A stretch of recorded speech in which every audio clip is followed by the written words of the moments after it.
So let me tell you a little bit about the characteristic of elm tree. It's actually all over Asia, and now of course you can find it everywhere, and they naturalize because they pop out the seeds. So you can get them anywhere in the US or anywhere in Europe. And they are very popular bonsai material both in Japan and in China. It's so popular, I remember my first bonsai I did with my father was an elm, and in fact more like a Catlin elm. And we planted in a lava rock, and that is the beginning of my bonsai journey, which I picked up 15 years later and really got into it. One of the virtues that the leaves are modest size.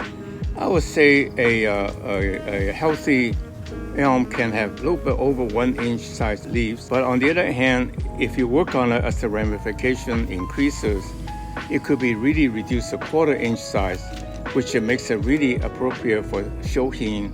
But we promote elm because it's very forgiving, so it's particularly suitable for beginners because they're very hardy. They are hard to kill, actually. You can never make a mistake. You can prune it.